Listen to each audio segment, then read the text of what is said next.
So as Kelsey correctly identified, it is a first alert day. That means, all hands on deck to track a lot of hazards blowing through the area.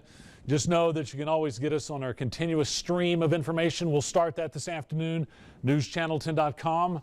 Also our streaming platforms. Of course, you can be checking back here on News Channel 10. But let's get started this afternoon as everything comes together. Let's track that. What are the elements? Well, we are starting to warm up. It's already 89 at Hereford, 84 in Amarillo, with 80s beginning to spread across the area. So we're kind of energizing the atmosphere. We also have a lot of moisture in the air. You probably surmised that first thing this morning when you stepped out. Kind of steamy for us. Look at our dew points well into the 60s.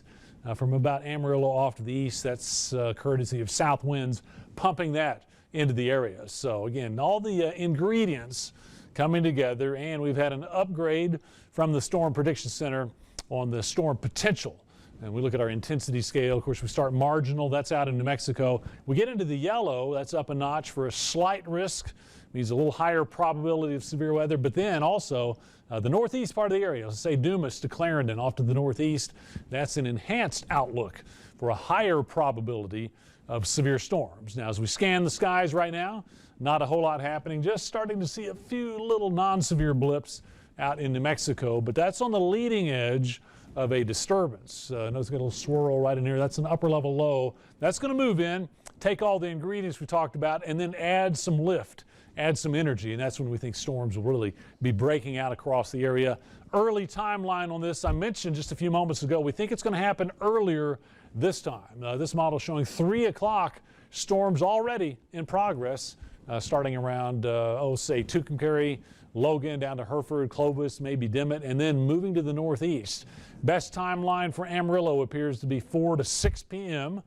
as these storms march off to the east. And then notice they kind of kick in, intensities go up, might move out a little earlier than some of the last events, but let's say going into 8:30 p.m., we still have them in the east, and then they clear out. There might be some leftover or stragglers or a secondary round of some showers and storms coming in later tonight, but we think the intensity will be down. What do we anticipate? Well, we do have a flash flood risk. It's kind of moderate. Strong straight line winds, that's moderate to high. Large hail, I think, is going to be pretty high on the list. Tornado risk, a little lower this time. We're not going to discount that completely. We never do that, but I don't think we'll see widespread tornado events, but a rogue warning here and there, certainly not out of the question. Tomorrow, things look a little less volatile. Looks like the severe threat kind of shifts off to the east. We'll watch our eastern counties where we have a marginal outlook there, but something very important happens tomorrow. Notice this contrast in temperatures across the country. Brownsville is 91.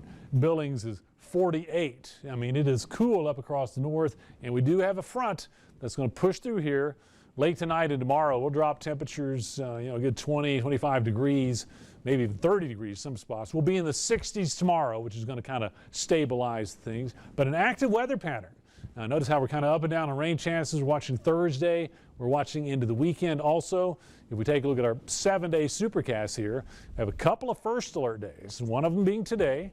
We're also eyeing Thursday for maybe a little more likelihood of heavy weather, and then we'll take them one at a time. But no surprise here, Kelsey, going into the first week of June.